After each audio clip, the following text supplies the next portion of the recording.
Good day, everybody.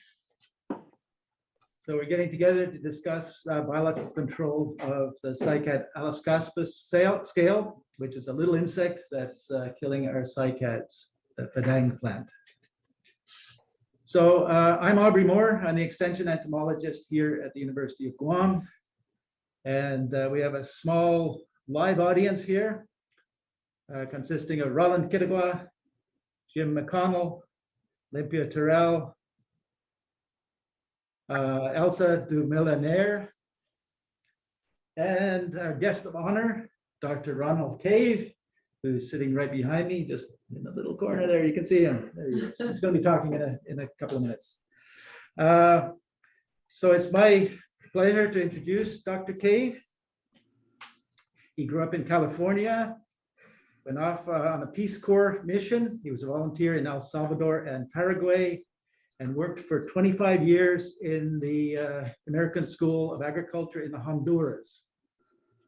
Dr. Cave joined the University of Florida in 2002, where he is currently director of the Indian River Research and Education Center, known as IREC. His research program focuses on biological control of invasive arthropods, particularly imported exotic insects, and he looks for candidates for biological control agents, assessment of commercial natural enemies, studies biology of parasitoids and predators. He has worked extensively on biocontrol of Aulacaspis yasumatsui, which is the scientific name for the cycad scale that's hitting our plants. We call it CAS for short. This tiny insect is responsible for killing about 96% of Guam's endemic cycad population. As you probably know, Cycas micronesica, known locally as fadang, was placed on the U.S. threatened and endangered species list in 2015, which places it in a protected status under the U.S. Fish and Wildlife Service. I would like to thank Tony Mizarek and Mike Richardson of the Fish and Wildlife Service for sponsoring Ron's visit to Guam to help us plan for recovery of this very important plant. So before Ron gives his talk, I have a few housekeeping details. Please stay muted until we have a discussion session at the end of the talks. And there will be two talks. Ron's going to give a talk, and then I will follow up with a presentation on CAS biocontrol on Guam. That will be followed by an open discussion where you can ask questions and provide comments. You can also use the chat if you want to send comments and questions to us. And it's important for me to note that this is all being recorded, and the recording will be made available on the internet shortly after, in the next few days. So I hope you can hear me. And I'm not seeing too many cameras here. I'm just assuming that you can hear me. If not, please speak up via the chat. I'll turn on the chat here so I can see if there's anybody chatting. And there isn't, so that's a good sign. All right, so without further ado, we will load Dr. Cave's presentation on the screen, and he will take my seat here, and go through his talk. So let's attempt that. All right, so back to business. Yeah. Thanks, Albert. So I would just want to tell you a little bit about the Indian River Research and Education Center. The University of Florida has 13, or has a number of off-campus units, and has 13 research and education centers. So we're one of those research and education centers that does what the land grant mission is: research, extension, and teaching. So this center started in 1947 when a professor from another REC, the Citrus Research and Education Center in Lake Alfred, came to do some research on 30 acres of citrus in Fort Pierce. And we've grown from this little building in 1947 to what you see here in the other two pictures. What you see in the lower picture is not all of the center. We're 700 acres, most of it fallow farmland, but we do have a farm there. And this is not even all of the buildings that are part of the center. We have 11 faculty at this moment. We have a new one coming on in July 1. And then at this moment, a search and screen committee is meeting to select applicants for interview for an assistant or associate professor in tree crop production, focusing on citrus. We have about 80 staff working here. Staff includes clerical people, biological scientists, lab technicians, graduate students, interns, and visiting scientists. We have 4 large programs going on at the center, and really the biggest one is citrus. The Indian River District is famous for its fresh citrus, especially grapefruit. And before the appearance of greening disease, or a lot of people call it long, long bean, in citrus, the most severest disease of citrus worldwide, before that showed up, there were just 250,000 acres of fresh fruit grapefruit grown just in the Indian River District, which encompasses the 4 counties. But with greening coming on and grapefruit being a real wimp, the industry has become reduced to about 70,000 acres, where it used to have 24 packing houses. There are now 2 packing houses for exporting citrus.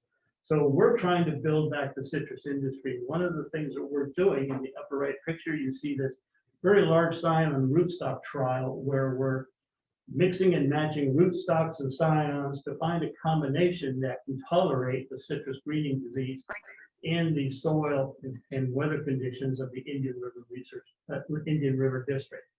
But we're doing a lot of other research in citrus, and you see listed here: nutritional therapies, fertilization guidelines, bactericides, genomics of fungal pathogens, early detection system for the bacterium, oak mulch, smart irrigation, phosphorus management, and tolerant grapefruit varieties tested on farms, on commercial farms.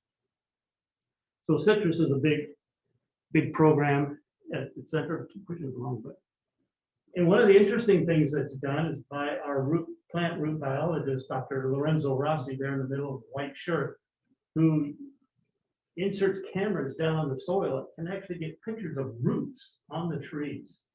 We don't have to pull up the trees to look at their roots anymore. He can now put cameras in the ground and take pictures of root growth and compare that over time, or between varieties, between rootstocks and such. Really interesting work. Everybody's been looking at citrus above ground. He's now doing pioneering work looking at citrus underground.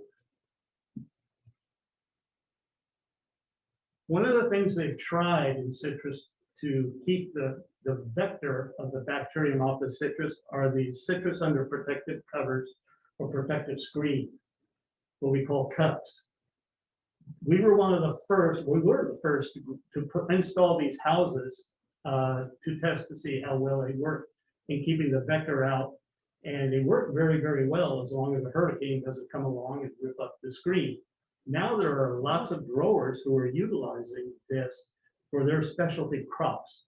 Getting back to the 250,000 acres of grapefruit for the fresh fruit market in Indian River, or even the 500,000 acres or more grown in Florida previously for citrus, this may not be feasible, but for specialty crops, this may work. There's lots of engineering problems with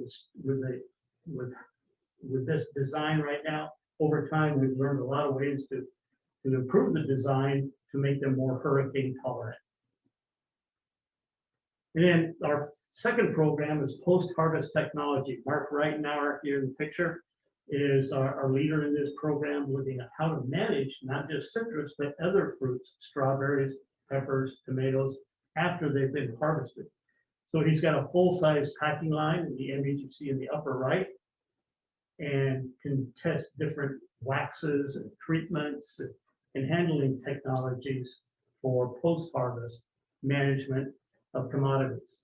In the lower right, we have this brand new compact machine to collect data from fruits. You know, before automation, you wanted to collect data on yield, and you wanted to measure the weight, the size, the color, the bricks for 1,000 fruits, that might take you several hours to do. With this machine, you feed it in, it will weigh it, take a diameter measurement, give it a color rating, and even calculate the bricks based on I don't know what. It will collect all this data for 1,000 fruits. It might take 5 minutes to do. Without this machine, there would be hours of work.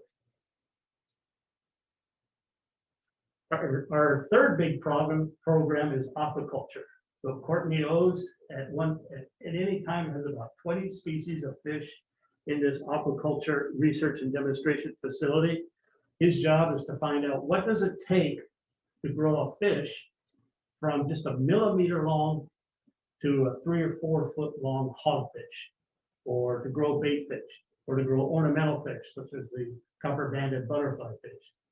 So he develops all this technology to be able to grow these things in a fishery and then gives it to the industry, who will then make $1 million being able to grow these ornamental fish, one fish costing $100 each, or growing a hogfish that can be cut up into hogfish sandwiches. The idea of doing all this, or the real mission or purpose of doing all this, is most of these fish are harvested from the wild. And as you all well know, continuous harvesting will eventually lead to depletion of the population. So if you can learn how to grow these things in fisheries on land, then you don't have to go out and harvest the feral populations. It's for its conservation is really the ultimate goal of all of this research. But the one you're interested in is our fourth program is biological control of invasive species, particularly arthropods, insects and mites, and plants. So we have this HACCP Biological Control Research and Containment Laboratory. This is why I was brought to Florida, to be the research leader in the biological control of insects and mites research program. And then another person was brought in to do biological control of weeds. He subsequently retired. I'm still around. So this is funded by a grant from the Florida State Legislature every year. And up front, they put up money for building this facility, nearly $5 million facility, which has laboratories outside of a quarantine and inside a quarantine envelope. We have laboratories, as you can see on the lower right. We have 6 greenhouses. You see one of them on the lower left. They're part of the quarantine envelope. And we have rearing rooms that you see in the upper right image, 6 rearing rooms where we can control temperature, humidity, photo period, very precisely for growing insects under very precise conditions for the biological studies we need to do to develop petitions to release natural enemies into the wild of Florida. So this is where I worked from 2002 until 2016 when I became center director of the center. So again, within this biological control research and containment laboratory, one program is biocontrol of weeds. Carrie Mintier is on the upper right, is the leader of that program. She's looking at things such as tropical soda apple, you see in the lower left, and she has beetles from Nepal that she's been releasing and are very effective at controlling this not tropical soda apple, air potato beetle. This is air potato on the bottom left that she's been releasing air potato beetles from Nepal to control that. In the middle with the water is Brazilian pepper tree. I think it's in Hawaii. They call it Christmas berry. Do you have it here in Guam? You probably do. Yeah, I found it in my backyard. Okay. This is a big problem in South Florida. She's now in year 3 of releasing a thrips from Brazil to control this, and it's establishing, it's spreading, but we need to give it more time to really have an impact on the Brazilian pepper tree. At this very moment, she's in Brazil with her graduate student collecting another natural enemy, a psyllid, that also attacks this weed. She has permission to release that into the Florida environment, but she just didn't have a colony to do that. That's why she's in Brazil now collecting material. And then on the bottom right, you see what she calls aerification. we found, Aubrey and I found this, where did we find that? Here on the island the other day on Sunday. Some lookout point, we saw this, and I get, Aubrey, they're using early acacia and forestry or reforestation. That's Saggy Bay overlook. So you're looking at early acacia as a reforestation species. We're looking at it as a weed in Florida, and it's a target for her biological control project. So within the biological control of insects program, my bioscientist, Dr. Pasco Avery, on the bottom left image, runs this autonomous entomopathogenic fungus research laboratory. So he's studying insect-killing fungi, such as Metarhizium, Bulgaria, what used to be called Pycellomyces, then became Eiseria, and then became Cordyceps. So he studies all these insect-killing fungi. We've been looking at it to control Asian citrusillate, the vector of the bacteria that causes greening disease in Florida, to control ambrosia beetles, that vector, the pathogen, the fungus that causes fungal wilt disease in avocados, and a number of other pests. So we're doing work on entomopathogenic fungi. But when I was back in the Hayslip lab, I was doing biological control with insect parasitoids and insect predators. And these are two of the program projects that I had. Mexican bromeliad weevil, as the name implies, it comes from Mexico, and it is threatening 12 out of the 16 native species of bromeliads in Florida. A couple of those species are endangered because the weevil is just wiping them out. When I lived in Honduras, I found a parasitic fly, you can see on the bottom left, that attacks another species of bromeliad weevil, but it will attack the Mexican bromeliad weevil. So we did all the biological studies, and we released this in 2009, but we never got establishment of the fly in the field after doing 5 years of releases. It may be out there, but my postdoc who was working on this moved on to other things, and then I moved on to administration. Another insect that I worked on was yellow margin leaf beetle. You see in the upper right, and we worked with a predatory stink bug. You see the nymph here on the bottom right. This is a stink bug that is commercially available. You can buy the eggs, or you can buy the young nymphs, and growers can release them in the field. So we were looking at how could we manage yellow margin leaf beetle by doing releases of this predatory stink bug. And we found that, yeah, we could lower the population by releasing these predatory stink bugs. You see the one in the lower right is feeding on the larva of the yellow margin leaf beetle. But for several years, I was working, of course, on the cycad Aulacaspis scale. When I first arrived in Florida, I was looking for projects that I thought would get me good results, had a good chance of being success story, because that's what really keeps our program going. Refunding every year is how successful are we at doing biological control in the field. So I happened to see this plant in front of this house I was renting, and it was covered with cycad Aulacaspis scale. And as I looked at it, I thought, well, there's been a little bit of work done on this, maybe I'll do some more. So I began working on this for some time. You see the scale covers all parts of the plants, the leaves, covers the eggs, and it gets down on the poraloid roots of the plant, just underneath the surface of the soil. And, well, I'll mention that later. So I began looking at a lot of the natural enemies that were already there in Florida before I started getting any money for foreign exploration.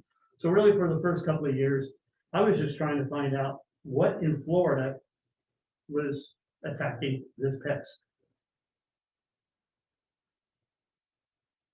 Why is it a pest in Florida?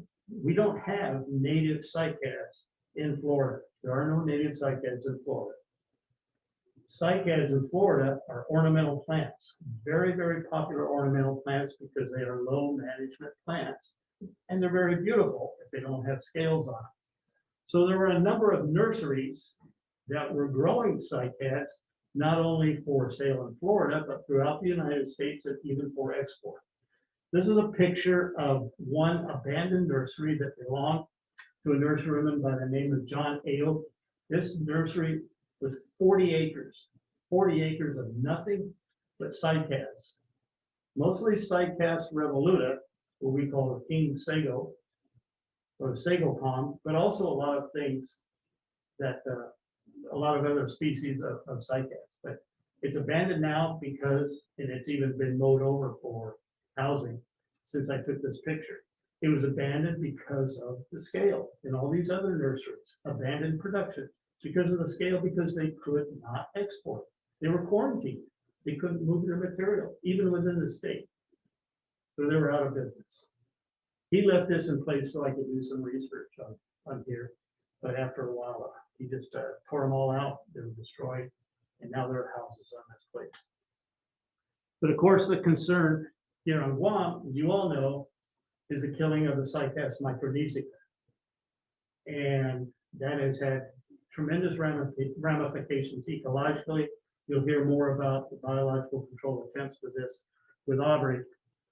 But yeah, it's caused a lot of ecological problems in Guam, but really the problem of it in Florida and in other places is an economic problem, because people are losing their plants, or they're spending a lot of money to treat their plants, and all these nurseries that produce sago palms have gone out of business. So in my initial work, I was looking for what natural enemies are already in Florida.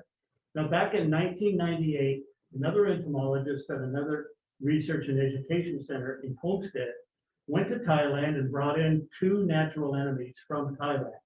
One of these being Coccobius fulvus, a yellow wasp, or the female is yellowish or orangish, whereas the male is much smaller and black. And this was all over the place. I was finding this everywhere, but I was also finding large infestations of the scale everywhere on the plants. The wasp was native to Southeast Asia and brought into Florida in 1998. On the left, what happens is this wasp will insert its ovipositor into the female scale, the armored scale, and lay an egg, and then a larva of that wasp will develop in the body of the female scale that is underneath that white armor. When the female scale dies, she mummifies. And that's what you see on the left here, is a mummy of the female scale with the larva of Coccobius inside. So the larva has taken all the nutrients inside this mummy and turned it into a wasp. It will then pupate inside this mummy, and then when the female or male wasp is ready to emerge, it will chew a hole, a very circular hole, in the armor and emerge. And you can see that hole right there. So that's clear indication of parasitization. Lauren raised her hand. Yeah. I don't know if you're taking questions or. Lauren, a person raised their hand, but Audrey did say. And Yeah, then- I think we'll wait until Sorry. the end of both talks before entertaining questions. So by all means, note them on the chat so we don't forget these questions. Thank you. So take note of this very small circular hole when we get to the predator. So this is how you can tell a scale was parasitized. A very neat round hole made in the armor. So this is found everywhere. How do I go back? Because the graph didn't pop up. Okay. The graph isn't popping. Yeah, sorry about that. Okay, this would show a graph of which we collected a lot of leaves, and then we would count the number of female scales. Coccobius only attacks the female scales. It will attack the female scales, and we would count the number of female scales within a linear centimeter of the leaflet, and then we would count how many of those scales were parasitized. In other words, we wanted to collect data. Is there a relationship between rate of percent or the percentage of parasitism and the density of the scale. And what we found was there was at first a linear relationship between density of the scale and percentage parasitism. And then it reached a peak of about 40%, 45, not even 50%. And then that curve came down to about 35% at very, very, very high densities. So why would the percentage parasitism go down at very, very, very high densities? If you looked at leaflets with high densities of scales, they layer themselves. They'll have scales on top of scales. They can still get their stylets through those other scales below them and down into the plant. So you've got scales on top of scales on top of scales. The wasp can only access those scales on the top layer. It cannot access those scales on the bottom layer. So when you've got really high density of scale on top of scale, that means you've got less percentage parasitism. Your density is going up, but your percentage parasitism is not. It's going down because the density is becoming higher, and you have a lot of scales that are not accessible to the wasp. But that's about all we saw in the rates of parasitism for Cucurbits was 40, 45%, far insufficient for really effective biological control of the scale. So the other natural enemy that this entomologist at the other center brought in from Thailand was Cybocephalus. At first, he was calling it Cybocephalus binotatus, and that's how it appears in the early literature. But I took on a graduate school who looked at the taxonomy of this group, Cybocephalus, and he found out that the species that was brought in from Thailand was not binotatus. It was actually Cybocephalus niponicus. You see the entirely black female on the left and the bicolored male in the middle, and then the larvae on the right. Both stages, the adult and the larvae, are predaceous on armored scale. This species of beetle had actually been brought in some years before into Massachusetts to control euonymus scale. This entomologist at Homestead brought it in and released it in 1998 under the name Binotatus, actually Niponicus. But we found collected specimens collected in South Florida that were dated in the early 90s. So this had already been in Florida before this entomologist brought them in from Thailand. You can also find this beetle, which is about a millimeter. It's a very tiny beetle, about a millimeter, 1.1, 1.2 millimeters maybe. You can find it just about everywhere, or really everywhere you find cycad Aulacaspis scale. And you can find lots of them on a plant. But it's not doing the job either. Maybe because it is parasitized itself. There is a wasp in Florida that parasitizes the larva of the beetle and then comes out of the pupa of the beetle, as you see in the lower right picture. This is Aphanogmus albicoxalis. We call larval pupal parasitoid because it attacks the larva but emerges from the pupa. This might be holding back Cybocephalus niponicus.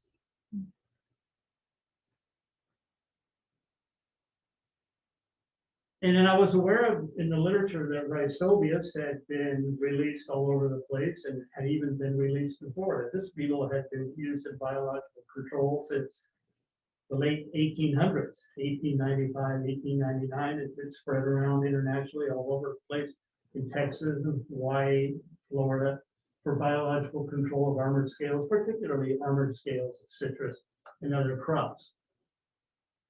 And I looked and looked and looked and looked for this beetle all over Florida. I only found it in 2 places near downtown Tampa. The only place I found it in Florida. Why is it not more widespread in Florida? I have no clue. I never found it in my area, in the Indian River District, or on the the eastern side of Florida. only at 2 sites in Tampa. Why is it not going to town on cycad Aulacaspis scale, which is all over the place in Florida? Why do I not see this widespread throughout the state? I have no clue. As you can see here, the adults and the larva on the right. Notice that the larva has no waxy material covering its body.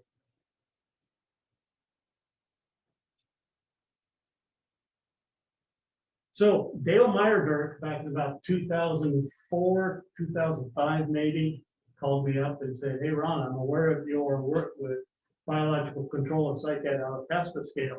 And he brought to my attention what was going on here in Guam and elsewhere with the scale.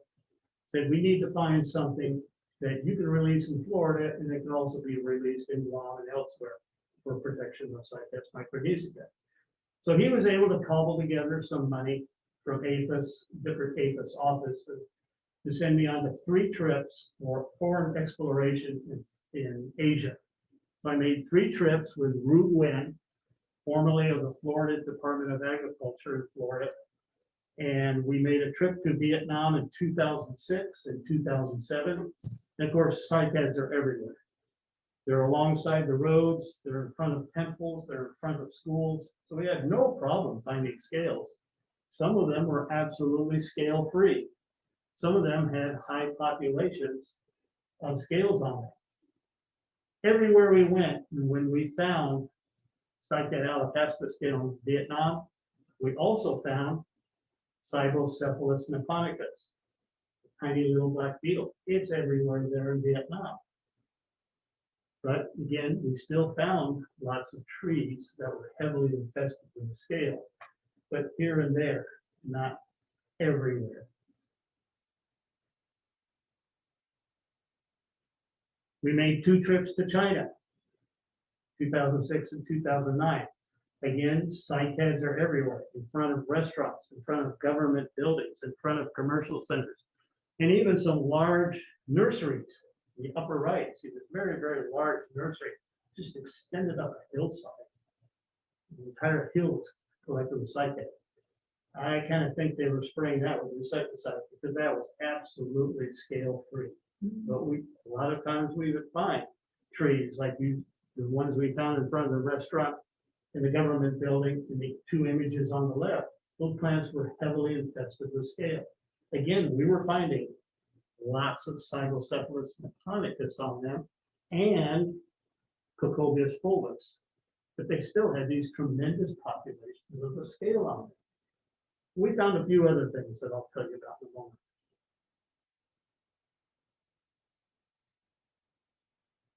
And then we made 2 trips to Thailand, covering quite a bit of area. We traveled up to northern Thailand, Chiang Mai, hung around Bangkok, places around Bangkok, and then moved eastern Thailand, not too far from the Cambodian border, going on to ag experiment stations and looking at trees and other localities. And here we would rarely see heavily infested plants. The most infested plants we saw were in the big city, Bangkok. But out in the field, at least in this area in eastern Thailand, plants had a few scales on them, but no heavy infestations. And even the small plants we looked at in a forest outside Chiang Mai in northern Thailand, completely clean, completely clean. Now, one of the principles of foreign exploration and biological control, where are you going to look for effective natural enemies? Where the pest is common and abundant, or where it's rare? Where do you think you would look for natural enemies? Where the pest is rare, or where the pest is super common and abundant? Makes sense that you would look where it's rare because there must be something there controlling it. And so this really excited us that, hey, we're not finding a lot of cycad Aulacaspis scale in this native country because the first scales, the species was described from material collected in Thailand. So this really pricked our ears to not be finding a lot of scale. We were finding cocobius here. We were finding cyclocephalus here, but we found a few other things too. We found these two wasps, a Prostocetus purpureus. This is a eulophid. Entomologists know what the family Eulophidae is. It's a generalist that attacks female scales. It doesn't only attack armored scales, it can attack other things. But when it attacks armored scales and attacks the female scales, we found it in a number of localities, and according to the literature, it is widespread throughout Asia, but we didn't find a whole lot of material. We didn't find this in every site. We didn't find it in high numbers. We did collect enough material to send back to the quarantine facility and in my place, and also to the quarantine facility for Ru Win of the Florida Department of Agriculture in Gainesville. Neither of us could maintain a colony of this Prostocetus. Extremely difficult to rear. We were only able to get it through a couple of generations before our colonies died out. This may not have been a good natural enemy for Cycad Aulacaspis scale because it is a generalist. We're looking for a specialist. We also found Arenophagus chionaspidus. This is a specialist on the male armored scale. You know, the females produce a round armor, whereas the males produce an elongate tricarinate armor. If I can go back. If you look in the picture with the larva on the upper right, over on the right side, you see some male tests, elongate, little like white hot dogs. Those are the male tests, and inside there, the male pupates. That's what Arenophagus chionaspidus attacks. There are only 2 species in the genus. And so it shouldn't be that difficult to identify them, and they're not that different. They're not that similar that it's hard to ID them. So I've always been calling them Arenophagus chionaspidus. I thought this was an exciting find, even though it attacks the males. I had never seen it in Florida. Never saw it in Florida. Until a colleague with the Florida Department of Agriculture in 2012 told me, hey, he had seen Arenophagus in one locality in Florida. And all of a sudden, in the next 5 years, this thing was everywhere in Florida. Now, I brought it in, of course, into quarantine.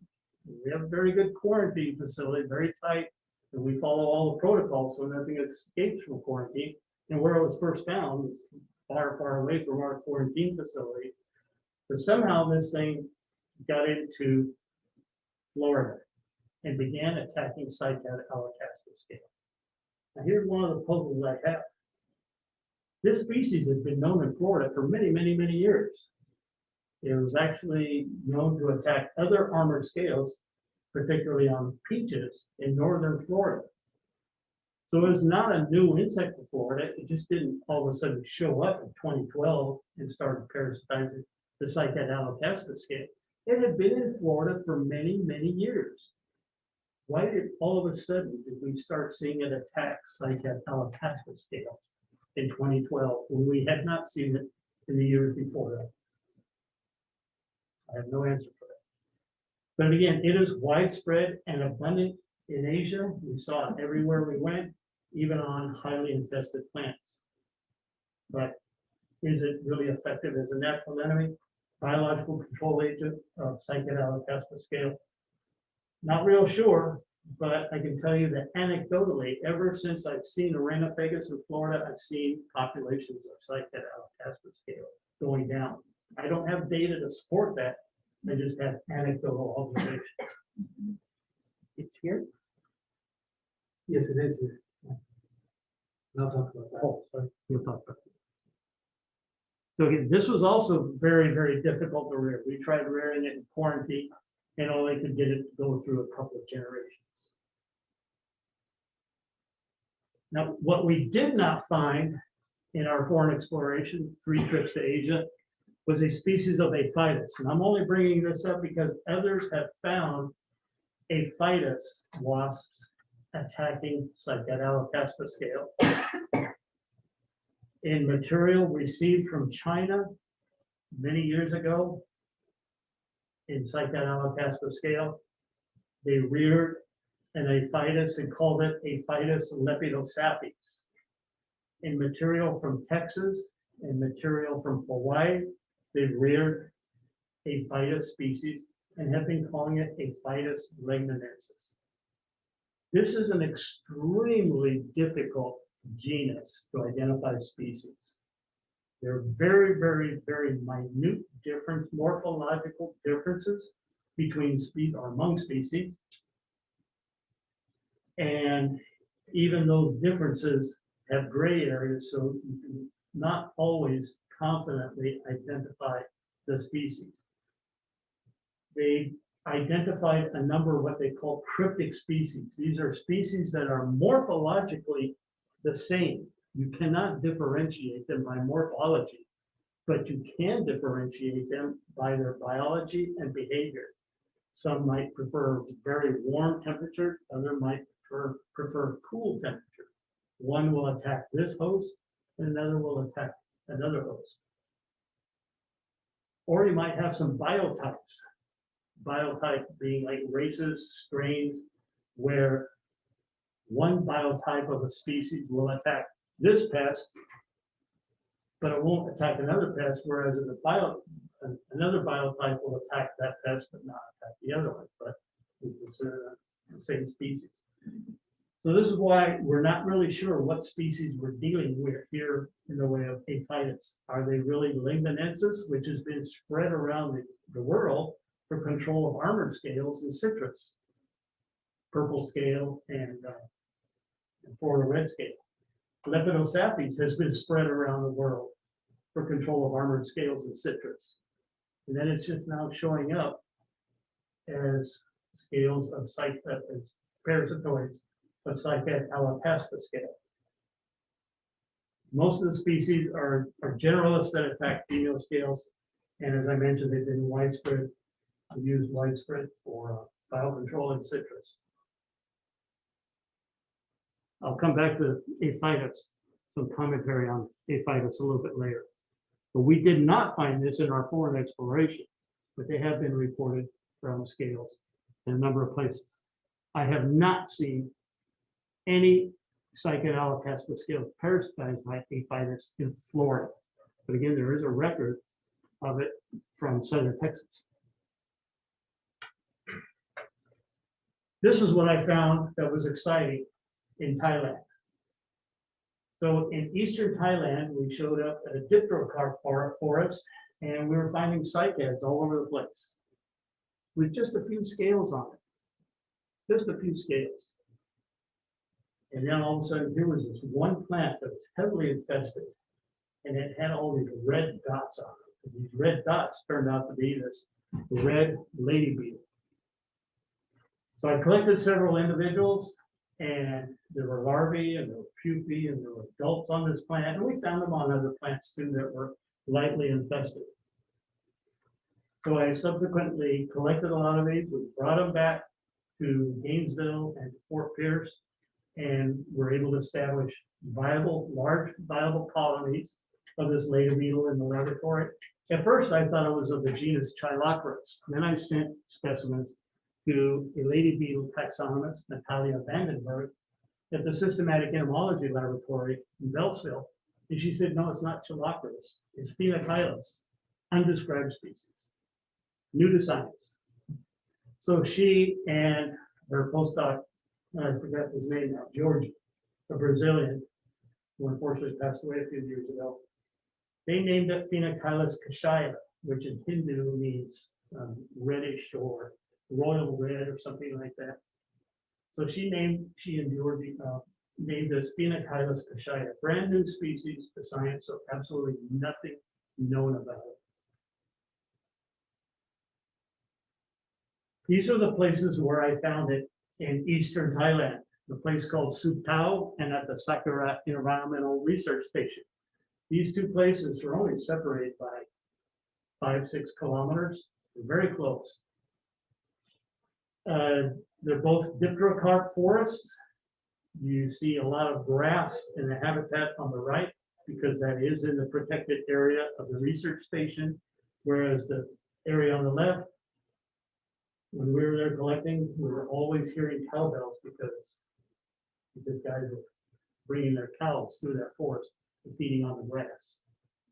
But this, you see the plants here, the cycads.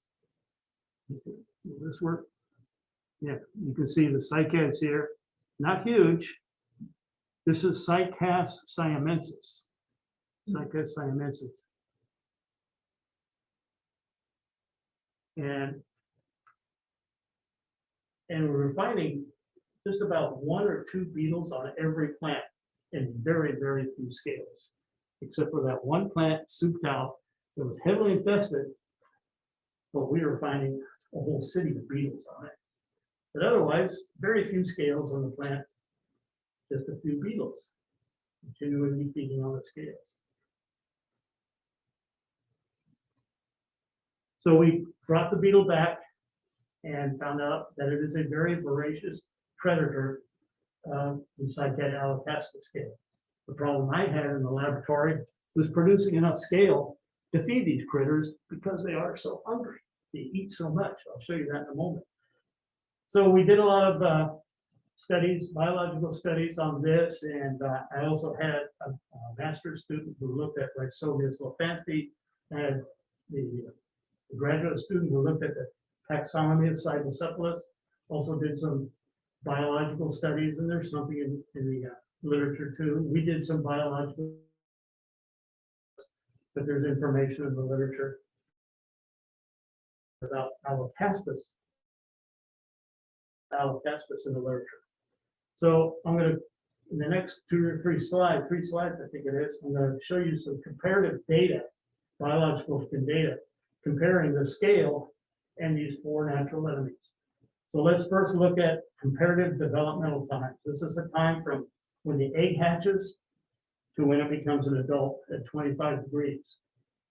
You can see Aulacaspis yasumatsui is developing faster than all of the natural enemies. It only goes through 2 instars. If you know anything about armored scale biology, the egg hatches, it becomes a crawler that does not feed but can crawl around or be captured by the wind and move around. And then it molts to a second instar, which is sessile. And then that will molt to an adult, which will be either a male that forms that tricarinate test, or will molt to a female that produces a larger white armor. Okay, so it only goes through 2 instars. It can develop quite quickly. Cacobius, a little bit slower. Cytocephalus, considerably slower. Phenocylus, being the largest of all of these natural enemies, takes a little bit more time to develop from egg to adult. So this is not really great. We want to find a natural enemy that will develop just as fast as the pest. But here we're seeing that the pest is developing faster than everything that parasitizes or eats it. Okay, now let's look at comparative fecundity. There's really no good data out there on the fecundity of the cycad Aulacaspis scale. Yeah, about 1 to 10 eggs per day in total. A female will lay about 50 to 150 eggs in her lifetime. Cacobius will parasitize 61 eggs. A female Cacobius will parasitize 61 eggs, or 61, I'm sorry. A Cacobius female will parasitize 61 scales in her lifetime. Cyclocephalus niponicus pumps out 288 eggs in her lifetime. Rhizobius lophanthi, not a whole lot, only about 50 eggs. But look at Phenocylus cachaya, well over 300 eggs by one female or per female on average. This is mean data, average data. This is not maximum or minimum, it's averages. On average, a female Phenocylus cachaya will pump out 340 eggs in her lifetime. And in the next slide, I'll show you how long these girls live. So look, this is what we're really interested in, consumption rates. How much do these wasps or these beetles kill? So you look at the Cacobius fulvus, again, in a lifetime, one female can parasitize on average 61 scales. Cybocephalus niponicus, during its larval stage, will eat about 20 larvae. We don't have any data for how much the adults will eat during a lifetime. For Rhizobius lophanthi, it's about 75 scales during the larval period. And then once they become adults, they'll eat about 2 or 3 scales per day. So look at the data for Phenocylus cachaya. Just during the larval stage of this blood red lady beetle, 380 scales consumed as a larva, just as a larva. Adults, 29 scales every 5 days. And look at the longevity of this. We had females that on average lived 158 days. This is a big complaint I was getting from my postdoc who was collecting these data. He would have these female Phenocylus for 6, 7, 8, 9 months, and she'd come in and say, "Ron, they're not dying. I can't finish the study because they're not dying. They're very long-lived." So look at that. If an adult every 5 days eats 29 scales and lives on average 158, do it on your calculator. That's a lot of scales eaten by one larva and one adult Phenocylus. Very, very voracious predator who can really decimate the cycad Aulacaspis scale population. So they eat a lot and they live a long time.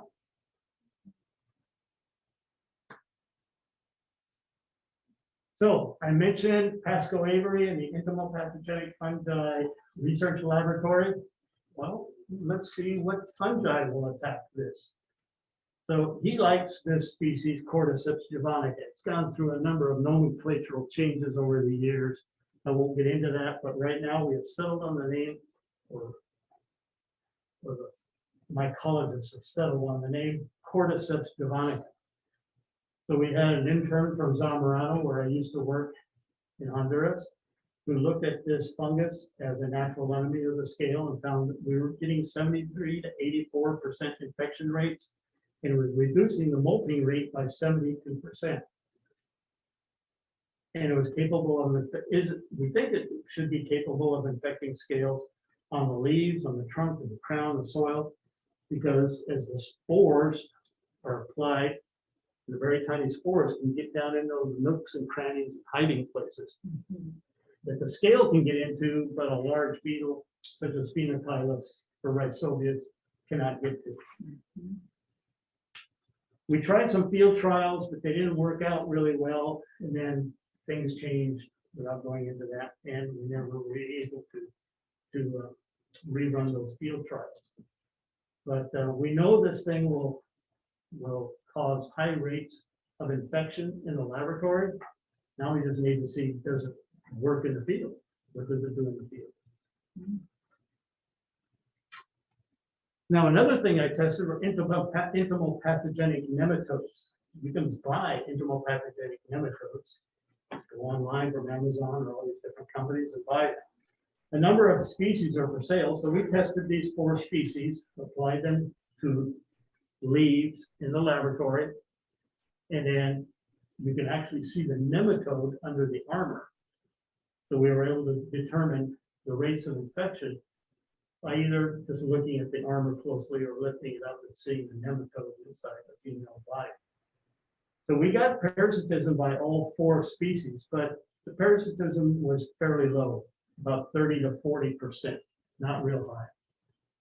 Could have been because of our experimental methods. Could have been higher, maybe under better experimental methods. Again, it could be capable of killing scales on the trunk, crown, and soil down in those little tight places where the scale can get, but a large beetle or large wasp cannot. We need more research needs to be done in the laboratory field trials to test these out. We did do a field trial, but again, it didn't work really well. Not sure why. I don't think we had high enough infestation of scales on the plants to really see a difference between treatments. But we had what we had to work with. So we've got an assemblage of natural enemies that attack the cycad Aulacaspis scale. In Florida, we've got Cocobius, we've got Arenophagus. All right, in just 2 localities, we've got Rhizobius, and we've got Cybocephalus. I did all the biological studies to get permission from APHIS to release Phenocylus cachaya in Florida. First time I sent them a petition, they didn't like the cold tolerance data. There wasn't enough. You know, when a petition is submitted, it's reviewed by representatives from the North Atlantic Plant Protection Organization, Canada, United States, and Mexico. Canadians didn't like the cold tolerance data. They were afraid that the thing would survive the cold, the freezing weather. It's a tropical bud. And they thought it would survive the cold winter of Canada and get up there where they don't want it. So I went back and collected more cold tolerance data, did some more non-target testing and all this, resubmitted the petition right after they had released in southern Mississippi and southern Louisiana an armored scale for biological control of a weed. And because of the presence of that armored scale as a biological control agent of a weed, they would not let me release Phenocylus, thinking it would get over to southern Mississippi and southern Louisiana and interfere with that biological control agent. So I never received permission to release Phenocylus in the field and laboratory. But at the bottom of the letter, they did say we do recommend it be released in Guam rodent. So maybe we need to add Phenocylus. So you've got Aubrey will talk about this. You don't have Cocobius here, but you've got Rhizobius, don't have Cybocephalus here. You got Arenophagus. So another principle in applied biological control is how many natural enemies do you need? What kind of complex of natural enemies do you need to be able to control a pest? Sometimes you can have just one, a silver bullet, and that will work. But that doesn't look to be the case here. What we may need is an assemblage of maybe up to 5 species of natural enemies that can control this pest. Or maybe we can add aphitis to the mix with more taxonomic studies, more biological studies of the aphitis that have been reared from cycad Aulacaspis scale. Maybe aphitis can be added to this army of natural enemies to combat the cycad Aulacaspis scale. Now I came in last Thursday night and boom, Friday morning, we were out in the field up on the Anderson Air Force Base, and we were back out there in the field yesterday. And this is what I found. Lots of old predated scales on the leaves. There's no living scales here in this picture.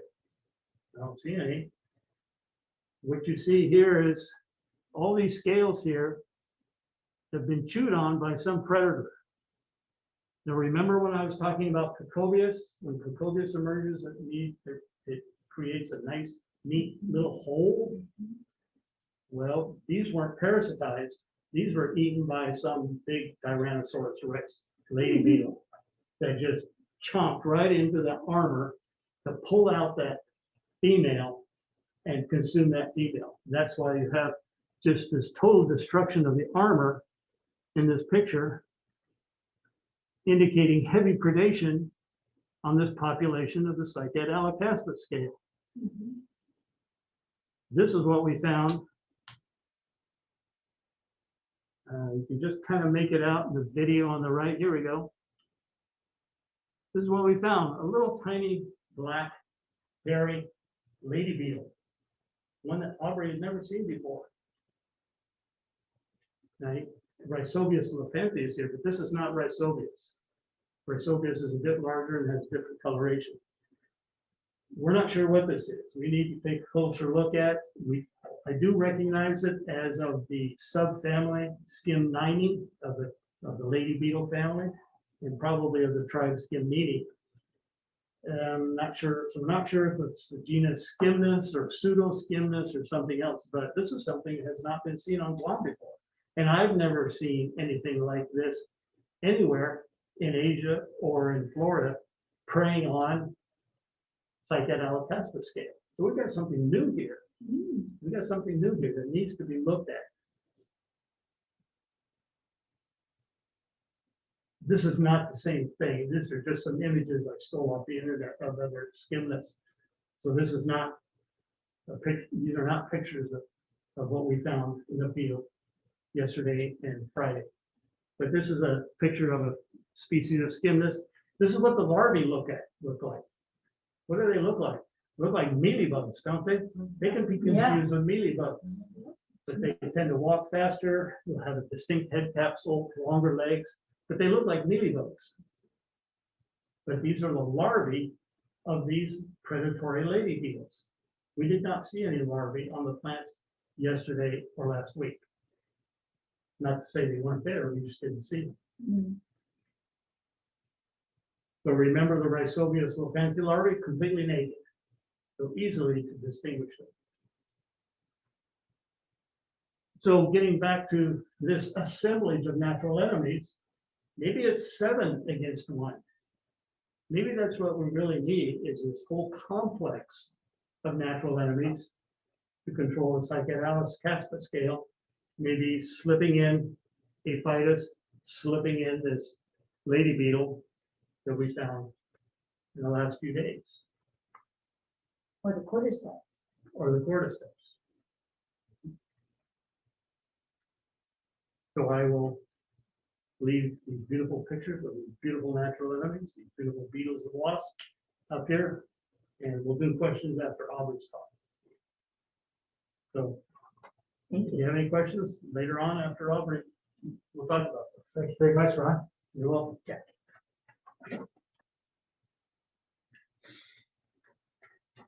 All right, this is actually a presentation that I put together for a meeting almost 10 years ago. It was a meeting in Chile, an international biocontrol meeting.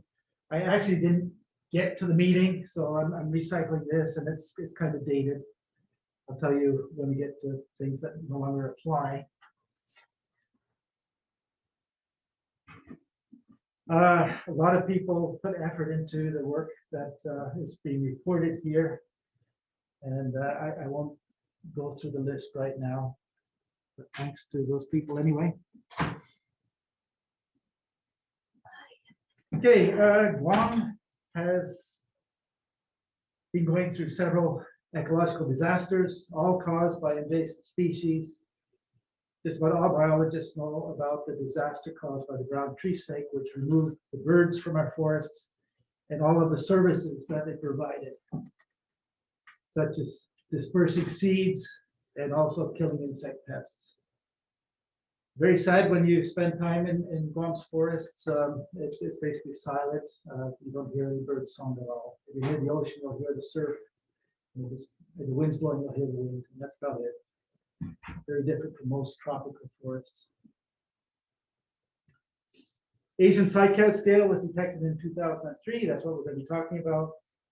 Coconut rhinoceros beetle wasn't far behind. It was detected in 2007. And the little fire ant was detected in 2011. And these are all causing ecological disasters as we speak. Well, Asian cycad scale is a fairly new insect to science. It was only described in 1972. Its native range is Southeast Asia.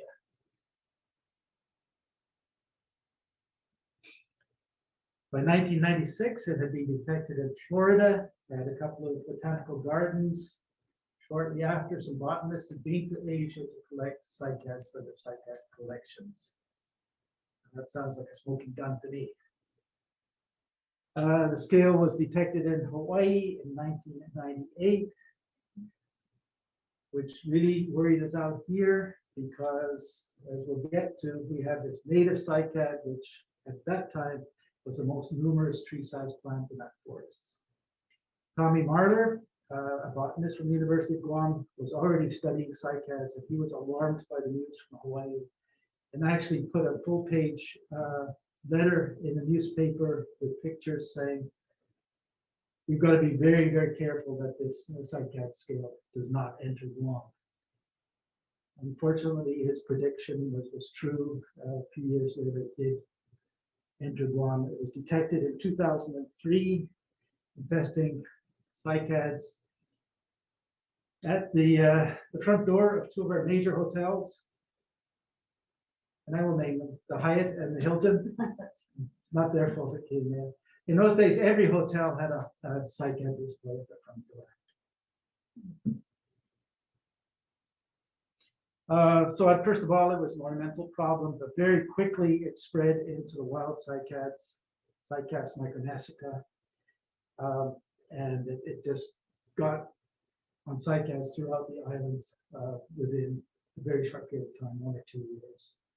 That's both the ornamental Cycas species and our endemic fadang plant, Cycas micronesica.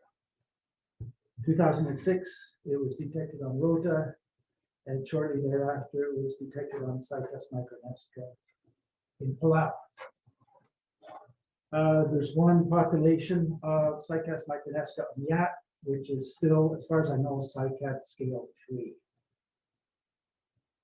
And then just a couple of years ago, it was detected on outplantings of cycads on Tigin. So this is what an infestation looks like. You can see 2 forms of the scale there.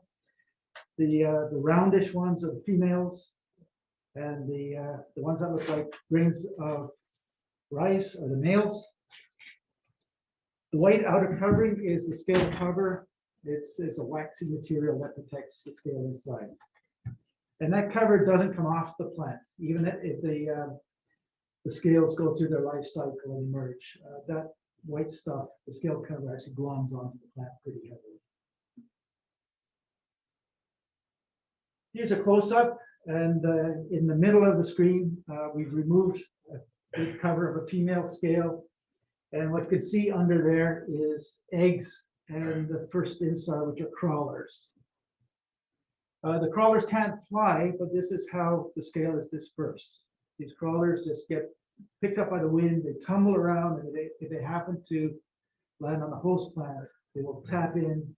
If it's a female, she will never leave that spot. If it's a male, it will pupate and actually come out and fly off to mate with a female. Basically the same thing here. On the right-hand side, there's a drawing of a male. And to an uninformed entomologist, you might think, oh, that's got to be a female because it's got an ovipositor, right? A lot of insects have these pointy things at the rear end to lay eggs with. No, that's not an ovipositor. That's actually a penis. And these little critters are so well endowed because they have to stick their penis under the scale cover to impregnate the female. So as I mentioned, cycad scale was, first of all, an ornamental pest on Guam. This is Cycas revoluta, the imported ornamental. And you can see it's all white. That's because it's got thousands and thousands of scales on it. So the caretakers would just lop off those leaves, and it would resprout, and it would look kind of nice for a few months until it got reinfested again. They do the same thing. They lop off all those white leaves, and they would resprout.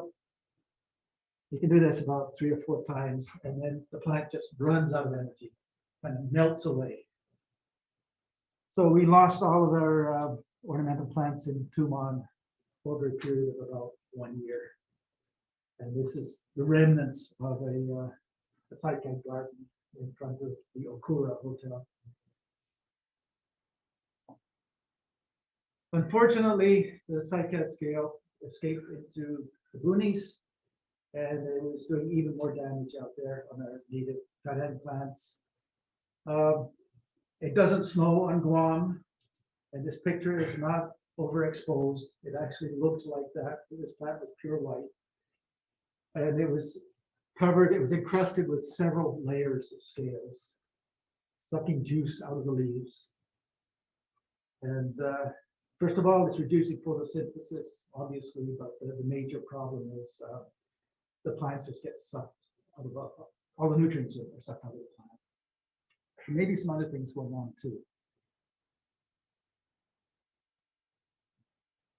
That's another picture of, in the early days, we would call this a rather mild infestation. These days, we call it a medium, I guess, but it's by no means heavy. It's worse than that. This scale insect not only stays on the leaves, it infects or it damages all parts of the plant. This is a male cone. It gets on the seeds.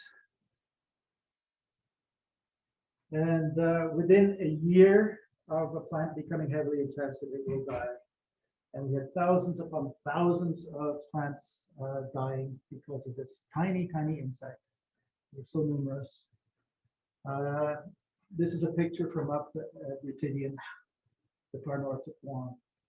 And this is what the forest looked like a couple of years after the scale arrived up there.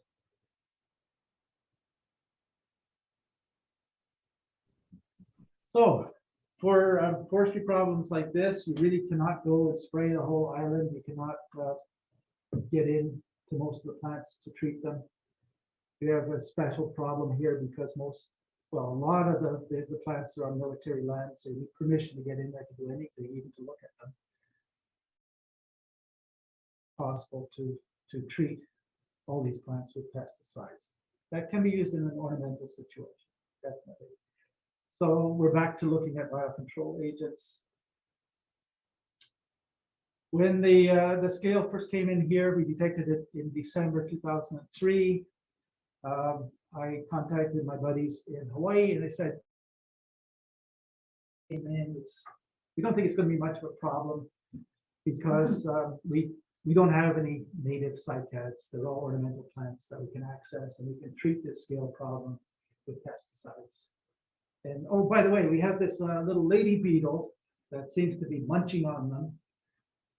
And that seems to be helping a lot.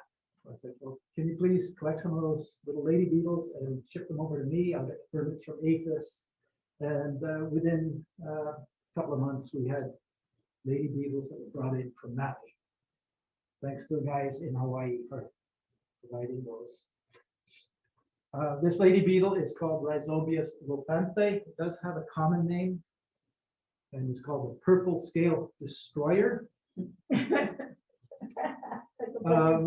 So we reared it up in a lab colony. We had to keep it in quarantine for a month to make sure that there weren't any nasty insects driving along with it. We reared it in a colony and started releasing it, and it established right away. I'll get into the details of that later on. We've also tried several times to introduce Cocobius fulvus from Florida. It originally came from China, but we tried to introduce it from Florida. Dr. Muniapan was the first to do that, followed by Dr. Reddy. And those attempts failed because the lab colonies died out. More recently, well, 2012, I imported Aphytis lignanensis, which was found parasitizing scales in Hawaii. Same thing happened. I couldn't get the lab colony to persist, so that kind of died out. I did make some direct field releases, but we never recovered Aphytis lignanensis. More recently, Ron has been sending me Cocobius fulvus from Florida, and again, I failed to establish a lab colony. I've been making direct field releases, and that species doesn't seem to have persisted here on the ground.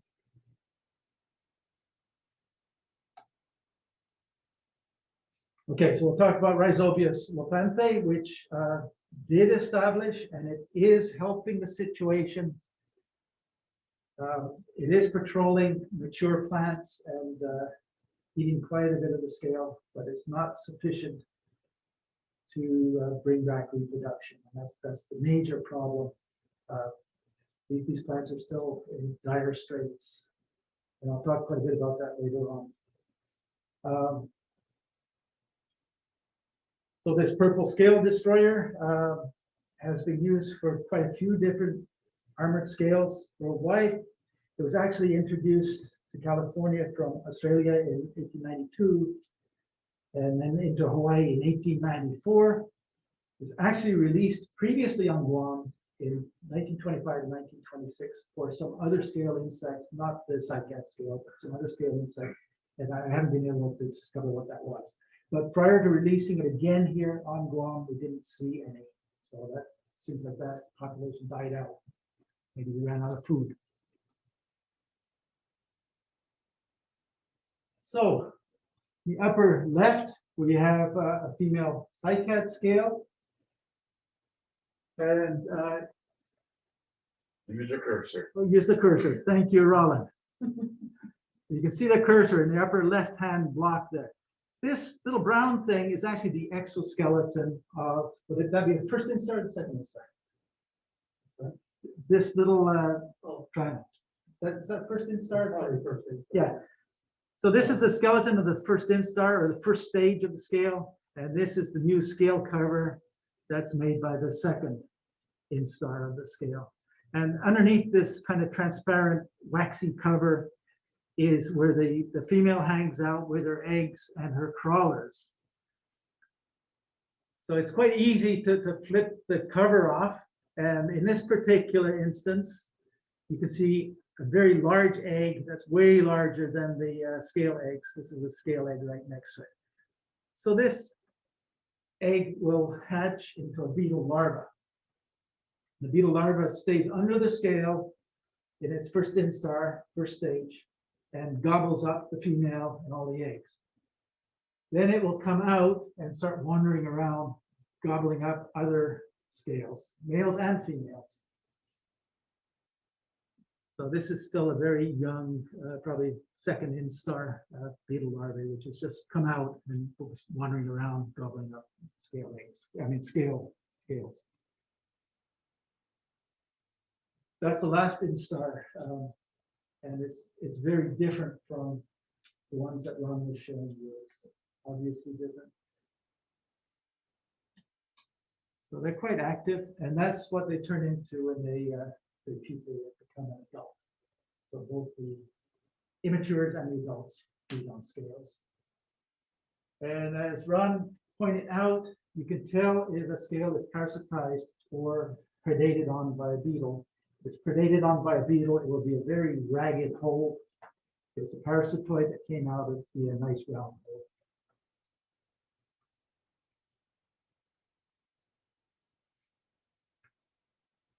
hole. This is a chronology of when and how we handled the first introductions of Rhizobius lopanthe, this purple scale eater. This is the first lab colony. At that time, it was very easy to go out and cut off cycad branches that had been infested with the scale. So I just go out every few days and throw some new branches in there. So we plopped a few adult beetles in each one of these, and within a month or so, adults started emerging. It was very easy to pick them off the walls of these are called bug dorms. So we decided to scale up. Went to Kmart, bought a nice big tent, and did the same thing there. We just threw in infested fronds of cycads. And that's how we got into production. So we just sucked these beetles off the walls of the tent and took them up to Rutidium. And this is the very first release. I don't know who that young guy is. Anyway, instead of just releasing them in the wild, we put them in a sleeve cage. And the reason for this is we just didn't want them to get lost. So we let them get in there and lay their eggs, and then we removed the cage and let them fly around. Didn't see anything for about 3 months, but after 3 months, they were all over the place, and they had spread from that initial point. At that point, it was far more productive to go up to Rutidium and field collect beetles rather than rear them in the lab. So this is Nanita, one of the last entomological technician to work here. And so she's out there collecting beetles using a bug sucker aspirator. We just put the beetles in vials and then truck them around the island and release them at various points. This is Ann Brooke, who used to work for the Navy, and she's releasing beetles on DoD property back in the day. And these are all the points where we released the beetles. We had very good coverage. Thanks to Ross Miller and Ann Brooke, who basically did a lot of the legwork here. You didn't release it in Toronto. No, no. So we didn't have permission to go on base. That was Ann that decided to release them. Only the refuge. And big times. Well, that's not there anymore. Okay, so at some point we decided, well, we should probably monitor these beetles. So I thought, well, let's put up some sticky traps. Surely the beetles will be attracted to the yellow sticky traps. We'll be able to count them. Well, we had a bit of a surprise. You could also count the scale that way. You could see both the male scales which come out and fly around, remember? And also the crawlers, which just tumble around in the wind. They're not attracted to the trap. It's just, if there's enough of them in the air, they'll glom onto the stickum, and you count them under a microscope. So you can count both the beetles, the male scales, and the crawlers. And here's the results of our sticky trap work. We started way too late. We're probably just after the peak number of beetles flying around. But the neat thing is we did catch lots of crawlers and lots of males. And you can see that the populations went down quite low. And this is in response to the beetles, which stick around. They're still out there. Up until this week, I thought Rhizobia stolfanthe was the main predator that's out there, but it looks like there's another one competing with it. It's great. This is a graph from one of Tommy Miller's publications. Tommy Marder's publications. And it shows the typical predator-prey relationship where the pest population goes up, the prey population goes up, and then knocks down the population by feeding on it. So there's a lag there between the cycad scale and the cycad scale predator. So the dark line, Sure.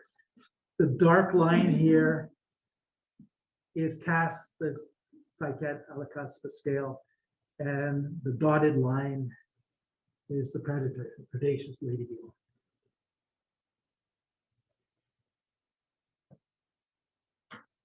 So when I wrote this, and up until recently, Lopanthe, the lady beetle that we released, is ubiquitous on Guam. In fact, it was hard to find any scale infestation without also seeing the beetle.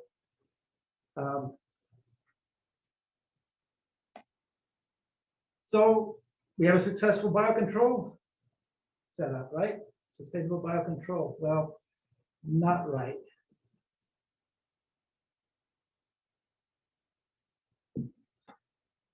We do have protection of mature plants from these beetles, but they're not doing anything for plants that are growing close to the ground. I'm talking about seedlings and seeds. The seeds get covered up by scale, and the seedlings almost always get infested, and we're just not seeing very much reproduction at all. So this is another graph from one of Tommy's, Dr. Marder's publications. And he's looking at the plants by age groups. And if you look at the triangle here, that is the seedlings. It's the density of the seedlings in his plots. And after 1 year of sampling, it dropped to 0, and it stayed at 0. The adult plants were still being killed, and they were killed at a slower rate to the end of this time series. But the main thing here is there was no reproduction going on at all. And without reproduction, there is no recovery.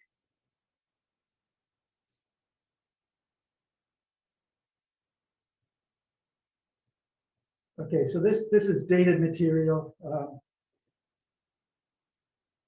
And it was written in 2013. At that time, we had lost, well, only 7% of the original population of cycads in Tommy's plots were still alive. Currently, there's only 4% alive. And back then, when you looked at the data, it seemed to indicate that the local extirpation of Cycas micronesica in the field in 2019. Fortunately, that didn't happen. According to the latest data, this plant is still in decline, but the rate of decline has reduced a bit. So we do have some time left. This is an unusual plant that's endangered because it's still quite common in some places.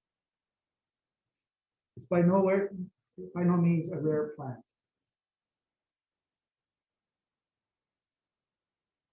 So this is a bit of a failure analysis for biocontrol CAS on Guam. Rhizobius levanthe failed as a standalone biocontrol agent.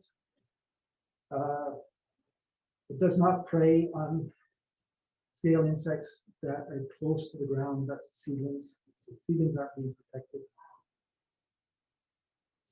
What we think is happening is that there's a huge refuge for the scales because they can get into all the cracks and crevices of the plant. And this lady beetle is rather large and it cannot follow the scale into those refuges.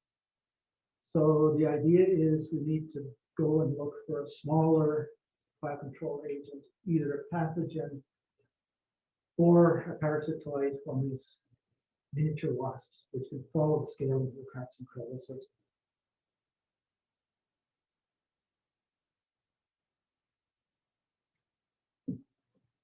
So cycad scale is not the only problem that the cycads have in terms of invasive species. It's been clobbered by several invasive species that have come in quite recently. Since 2000. So the first one that we found was a nice little blue butterfly that lays its egg on the sprouting cycads when they're trying to repopulate the leaves. It eats all of those new leaves. Really nasty. Called the cycad blue butterfly, and it's helped by these attendant ants. The ants will actually protect the caterpillars because the caterpillars have a honey gland. The ant goes up and strokes it in a nice way, and it gets a reward of a drop of honey from the caterpillar. We've now found about a dozen species of ants that are involved in this behavior. This is kind of interesting from a biological viewpoint because these ant species and the butterfly species have never met in nature before. They met right here on Guam. And they've set up these relationships. It's quite amazing. What else? We have termites. We have a leaf miner insect, which gets inside, in between the two layers of the cycad leaves and mines all that material out. That's why you see those white patches on some leaves. And we have a native wood-boring beetle that is attacking the weakened cycads. And they have big grubs that make quite a bit of noise. The pigs can hear this noise and they will knock down a dying cycad to eat the grub. So now our wild pigs are in the act. So it's like a coalition of invasive insects that are hitting this plant all at once. Here's a close-up on the box for the ants. So that ant is not preying on a caterpillar. It's actually being rewarded by a drop of honey. And here's the second blue butterfly, and these are the caterpillars. That's what they do. Sorry, I should be using a cursor. Curses. And they're still writing. I have to update this graphic every once in a while, but these new arrivals are beneficial. In 2013, this is not beneficial. A new scale came in. I found it right here on campus. It's Aulacaspis rossi, it's a black scale that gets onto cycads. It hasn't been much of a problem up until now. But it came with its own parasite. This happens quite a bit. You get an invasive species that's a pest that comes in, and it comes with its own parasites. But it already brings its biocontrol with it. Another scale was detected on cycad. And then we found rhinophagus, which is that male only. It's a parasite that attacks males only. And Dr. K talked about that previously. It seems to get into a lot of places by itself.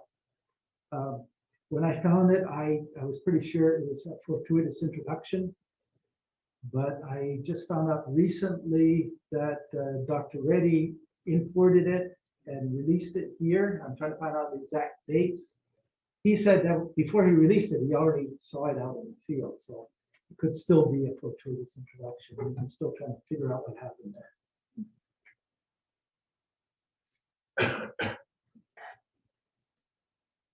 So that's the black armored scale, Rossi, which doesn't seem to be much of a problem, although on this particular plant on campus, it was a problem. And that's the parasitoid that came out of it. And this is the new scale that I found on only one plant here, so maybe it was just a newly introduced thing that didn't survive. And here's the male only. It's the parasitoid that attacks in the male scales. So that's the adult, very fuzzy picture. But this is tiny, tiny. You can see the pupa in here.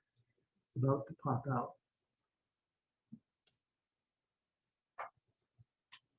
So Rhizobius failed to be useful as a standalone biocontrol agent. It is suppressing the population, but not enough.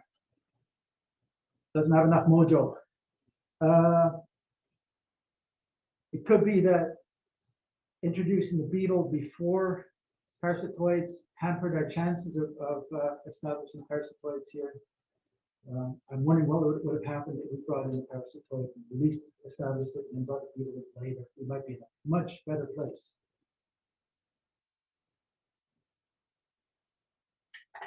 And that's the last slide from this talk. But I'd like to spend just a couple of minutes talking about how severe this problem is for Guam's forests, and I have to load up just 2 more slides. Okay, I'll only share this one slide. Back in 2002, the U.S. Forest Survey did a survey of all of Guam's forests, and they did a census of all the trees in our forests. And these are the top trees in terms of abundance. The most abundant tree size plant, which means a DBH of over 5 inches, was Cycas micronesica, followed by Cocos nucifera, followed by an introduced palm from the Philippines called Palma brava, Endemic ulata, followed by 2 invasive species, Vitex, parvicola, and Lucina leucocephala. If you add up the percent of trees on the right-hand side, these 5 species account for 57% of the trees in our forests. So what I want to point out is that the trees that are getting hit by invasive species very hard, Cycas micronesica, we've lost 96% of those according to the best data available. Cocos nucifera, coconut tree, is getting killed by coconut rhinoceros beetle. And we don't have a good estimate on how many trees have been killed by the rhino beetle. Rhino beetle is also killing Heterospathe elata, Palma brava. So 39% of the trees in our forests are at risk of damage by these invasive insects, just 2 species of invasive insects. And what's on the increase are these invasive trees. Vitex is on the increase, and time and time we've seen the leucocephala increase. So we are losing our forests. They're being replaced by invasive plants, and that's being caused by death of our major plants by invasive insects. So this is a major problem for our ecosystems. And I'm going to stop now because I promised that people would have time to ask questions and then provide comments. So some of that. Okay, so you can open up your, right, I will quickly go through these chats and see if there's questions. If anybody wants to jump in and ask a question online, please do so now. The first one was further down. This is Lisa Stikowski with Sacinamai. What would you see as the optimum combination for biocontrol on tinian? We have no idea what the optimal combination of natural enemies would be.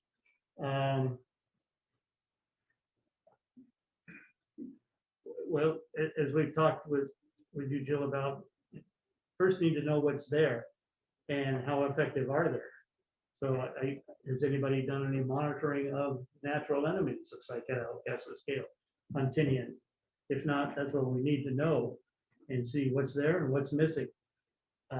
Otherwise, it might be, as Aubrey said, you know, a predator such as Rhizobius or Phenocylus or this skim-9 lady beetle we've seen here in the last couple of days that could feed on things on the leaves, but needs something small to get into the crown, the tight spaces. That could be a tiny wasp, could be fungus. Yeah. So Lisa, we got our first specimens from tinian just last week, and Ron and I will be going through them later this week. And one of the reasons we wanted the specimens was to see if there is any parasitism or predation up there. If the Rhizobius is not there already, it would be a very simple matter to collect it on rota and ship it up to tinian. And we hope to do that if that's the case. So we really don't have enough information yet to put together a picture for tinian.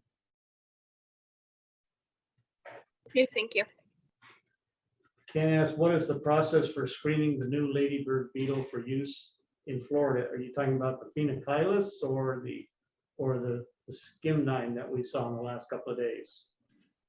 I was talking more about this as the new one that you've just found here. Would that be something that you would want local people to pitch in on, or is that something that if it's interesting, you would just take it to your lab? You know, it would be of interest to anybody. You know, it's particularly interest here of what is its host range. It must be feeding on something else other than cycad Aulacaspis scale. So where else can this ladybird beetle be found, and how effective, you know, is it as a predator of the scale? You saw those slides with the data I was presenting on consumption rate and developmental time and longevity. We would need that sort of data for this new skim-9 that we've seen in the last couple of days. Screening it for use. 1, 2, 3, 4. Can you hear me now? Anybody? Yes, Aubrey, thank you. Thank you. We just had to switch mics. So can I have the last question, please? Hi, Aubrey. This is Chris Zara from Department of Ag. So with the current use of insecticides for controlling the scale, how does this affect our biocontrol efforts? Well, as you know, Chris, biocontrol agents don't play very well with pesticides. So Right. there are pesticides that are less lethal to biocontrol agents, such as systemics. Systemics, yeah. People are using systemics for cycad scale. Ron probably has a lot more knowledge of this than I do. So do you want to give a crack at that? What kind of pesticides can be used along with biocontrol agents? Well, we were talking about this with DOD personnel yesterday, and Lauren, you've been using, Lauren is still on the line. Lauren, you've been using the IGR, an insect growth regulator, which attacks the insect specifically in its development. So it would have no effect on adult predators and parasitoids. Of course, it would affect those hosts that are being parasitized. It should not, I don't think it should affect any of the lady beetles that feed on scales that have been exposed to the insect growth regulator. Spinosins, any products that contain a spinosyn or a spinosad are supposed to be inherently safer for natural enemies. And horticultural oils. Horticultural oils would be safer for natural enemies. Problem with horticultural oils, they need to be used frequently, anywhere from 2 to 4 weeks. So I'd like to just add a little bit to that. Pesticides are very useful in a nursery situation or for ornamentals, but for forestry, they're just not as useful, especially out here. We just cannot treat all the trees in the forest. My focus is on solving this problem island-wide, both for the Guam population and the Rota population, and not just spending all my time in working with the nurseries. So pesticides definitely have a role to play in bringing the plants back in a nursery situation where we're trying to propagate the plants. But to save all of those thousands of plants that are struggling to survive out there, it's not going to be very useful to us. That's my take on it. Agreed. Thanks, Aubrey. So a question in the chat about providing PowerPoint presentation or PDF for the Oh, PowerPoint presentation. are you willing to share yours? Yes. Okay, so I will put the recording of this this whole talk online, and I will share PDF versions of both presentations shortly. And I will send, when I'm ready, I think Tony's got an email list. She'll send it out to everybody that's in this Zoom call, and others that might be interested as well. Are there other questions in the chat? Yeah, let's pull up the chat again. Aubrey, I have a question. Yes, Olympia. Go ahead. Oh, okay. So I'm really intrigued by the cordyceps, as I've said several times, especially that it's 73 to 84% infection rate. So what would we need to do to test for the viability of using such a cordyceps on Guam? What would the steps be for? Really need to do some field tests. How effective would it be in the field? Uh-huh. And that's a matter of getting some infested plants and spraying them with fungus. That's what simply said, but more detailed than that. But it's just a matter of spraying them. It's like testing a pesticide, Yeah. spraying count. Would we have to get permits for that? Yes. So, okay. Yes, if it's not already here, we would have to get permits both from USDA APHIS, Guam, and also EPA, US EPA, and the local EPA. Well, for testing, I don't think you need, well, maybe you need permit to test it. Well, I would think so. So EPA regulates tested it in the certain, they consider insect pathogens as pesticides. So it either has to be a registered product for us to use it, Mhm. or we have to get some kind of exemption. Are So there's cordyceps a regulatory hurdle that you have to cross for pathogens, insect pathogens. EPA considers other insect biocontrol agents such as predators and parasitoids. They consider those as pesticides as well, and they do kill pests, so they are pesticides, but they don't regulate other insects that kill insects. Okay. So I would think that this cordyceps would impact other insect species, not just cycad scale. Is that correct? Correct. Yeah. So we tend to go for things that are very specific, that will only kill the pest insect that we're after, or a close group in that same family or genus. Mhm. But my bioscientist work has shown that he's used it to spray on parasitoids of Asian citruswood, and it had no effect on the Asian citrus. Yeah. We've tested it on lady beetle larvae and adults. It had no effect on either stage. Mm. So it will attack some insects, but not others. Mhm. So Usually, it might be somewhat specific in it, yeah. So that's why Dr. Cave is here to help us, come up with a plan for the future and look at opportunities that might arise. So he's only been here less than a week, so give us some Justin was time. asking, what do you think about introducing Phenocylus cachai on Guam? I think that's certainly something that should be considered. It will take some time and money to do so because no one that I know of, I do not have an active colony of the lady beetle. Mine died out years ago. So to start up a new colony of the Phenocylus, that means going back to Thailand and collecting more beetles. Any concern about lacewing or Mariana's 8 spot predation?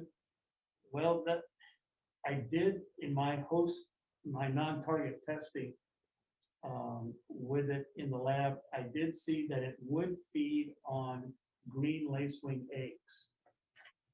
But green lacewings are, I've never seen any green lacewing eggs on cycad leaves. Plus, green lacewings are not predators of anything on the cycads. Green lacewings tend to feed on soft-bodied insects such as aphids, and there are no aphids on cycads.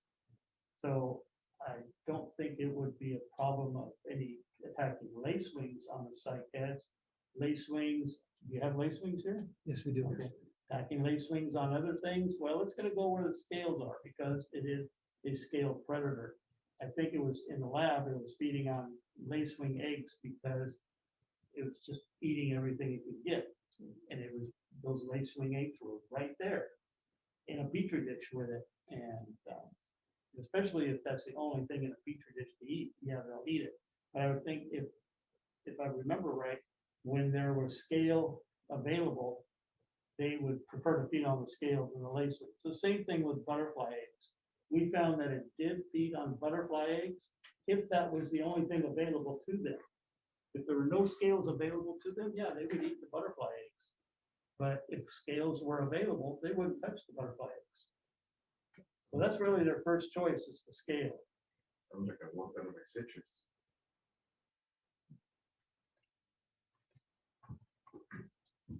So it's 12:07. I think we have time for one further question.